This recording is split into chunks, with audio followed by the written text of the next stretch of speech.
Hi, this is Mrs. Broad. Today we're going to translate equations with variables on both sides.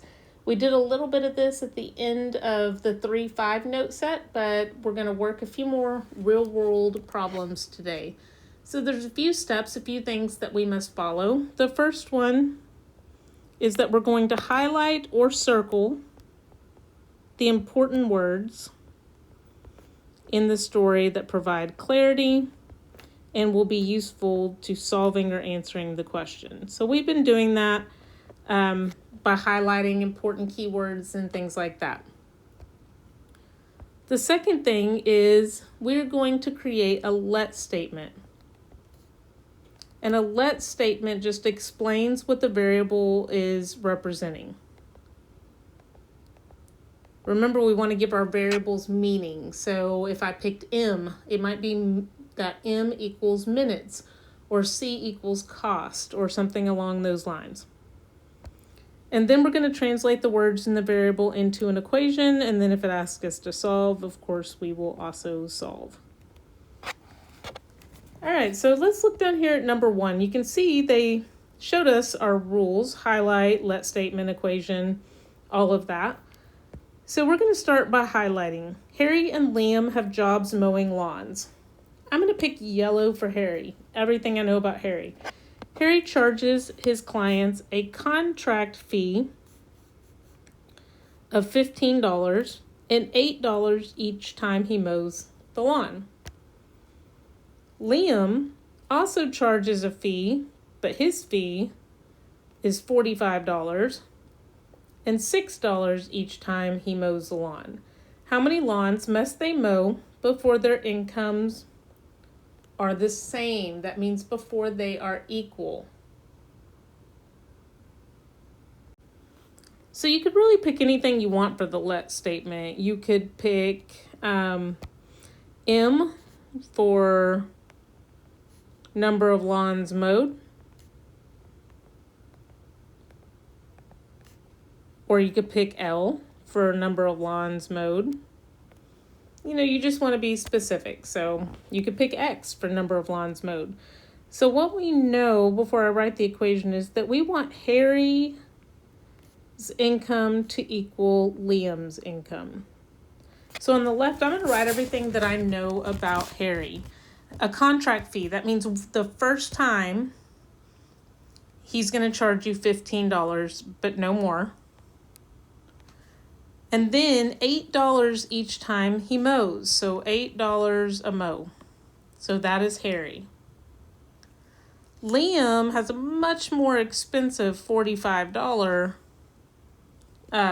contract fee one time. But then he's only going to charge them $6 each time he mows. So he's charging less per mow, but more per contract. So eventually they will equal out. What we want to figure out is when are they going to equal out. Okay, well, we can follow our steps. I'm going to rewrite this over here. So 15 plus 8m equals 45 plus 6m. I want to get all of my m's to one side. So if we've been talking about moving the smaller one, I would subtract 6 from both sides. And I'd get 15 plus 2m equals 45.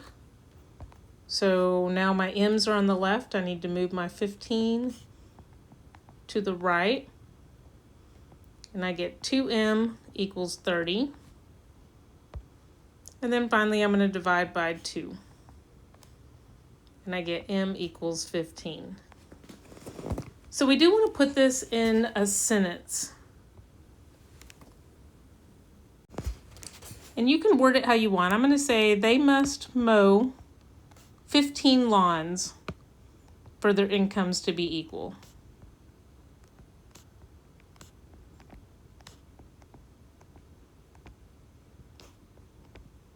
And that just gives, by putting it in a sentence, it gives what we're talking about meaning.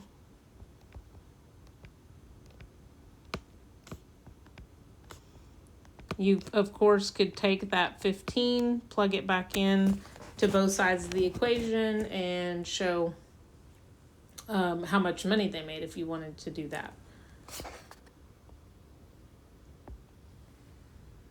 All right, so let's look at our second question. First step is to highlight. Gold's Gym charges an annual fee of $75 and then $12.50 for each session with a personal trainer. Then we've got TrueFit. TrueFit charges a $100 annual fee and $10 per session with a personal trainer. How many sessions with a personal trainer will it take for the gym fees to be equivalent? Equivalent is just another word for equals. All right, so a lot of things we could use for the let statement. You could use S for number of sessions. Sometimes your S's might look more like 5, so if you want to avoid that, you could do P for number of sessions with personal trainer. But your let statement needs to have meaning.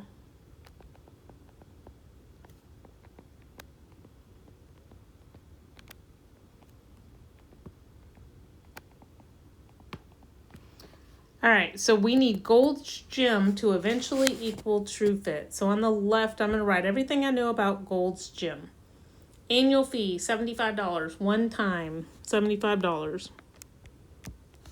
Then every time they want to have a session with a personal trainer, they're going to pay $12.50 every single time.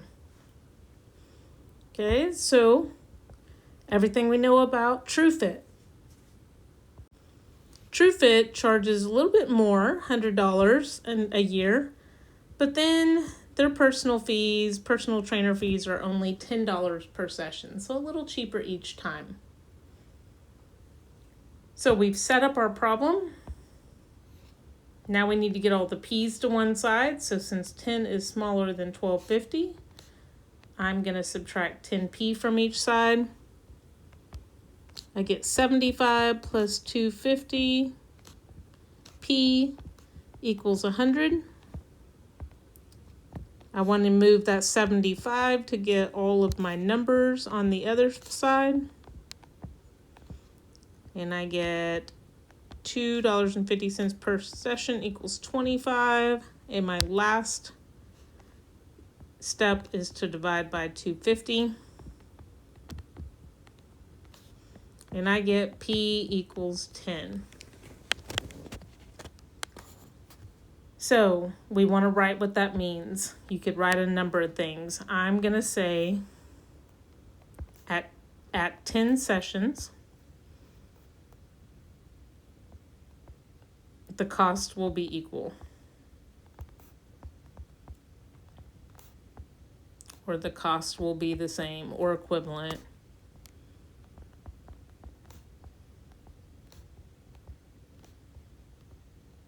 So if you think that you are going to go to more than 10 personal training sessions per year, then you probably want to pick TrueFit.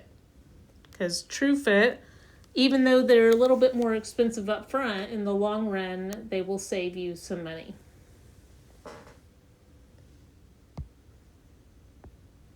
Okay, so moving on to number 3. Again, highlight. A new swimming pool is opening for the summer.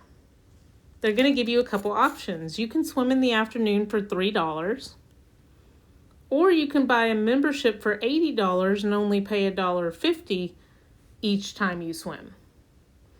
Write an equation to find the number of times you must go swimming for the fees to be equal. If you think your S's look pretty good, you can do S equals number of times swimming.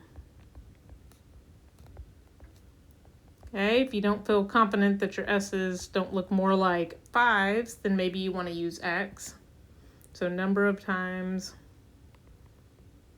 swimming. So there's a couple options. Remember that the first option is you just pay $3 every time you go to the swim pool. That's it. So if you went once, you only paid $3. The second one is that you have to pay a yearly fee of $80, but then you basically get your swimming sessions for half price. So if you go to the pool a lot, this may eventually be a better deal. So remember, variables on both sides. We can't move the 3s to the right. We have to move the $1.50s to the left by subtracting.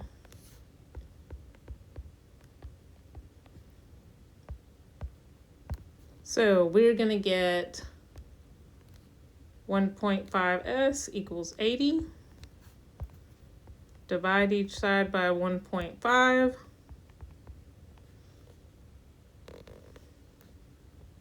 And we get s equals 53.3 repeating.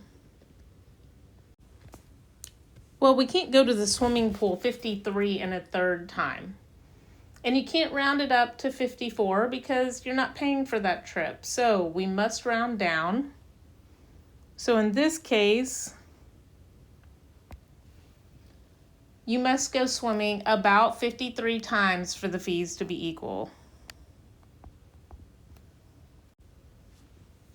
So for me, I would say that's probably not a very good deal. I do not go to the swimming pool 53 times in a summer. So I would probably chance it and pay the $3 each time I went. But if you go to the swimming pool every single day, maybe you want to buy that membership. Okay, so we have one more question. I want you to try to read through, highlight the important information, see if you can set up a let statement, and see if you can set up the equation. If you want to go ahead and solve it and see if you're right and write your sentence, go ahead. But if you want help working through that problem, go ahead and push play again. But for right now, pause it and try it on your own. All right, so if you're stuck, go ahead and look at this. This one just involves fractions. You still work it the same way. We still see the more, which means add, the than, which means turnaround word, but it's 2/5 of the students. So 2/5 the students plus 20 are the number of kids that ride the bus. 3 less than half of the students drive a car. So 1/2 the students minus 3 is how many drive the car. So you do have to solve with the fractions, but you have a calculator that can do this for you, or you can find common denominators. So if you got this part of the equation right, go ahead and pause it again, see if you can solve. Okay, so I haven't totally solved for it yet, but I just wanted to go ahead and walk you through the steps.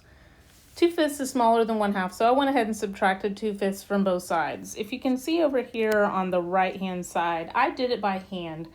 I found that the common denominator between 2 and 5 was 10, so 1/2 is the same as 5/10. 2/5 is the same as 4/10. I subtracted them and got 1/10. You can just as easily do this in your calculator. Alpha y equals number 1, type in your fraction, minus alpha y equals number 1 again, type in your fraction.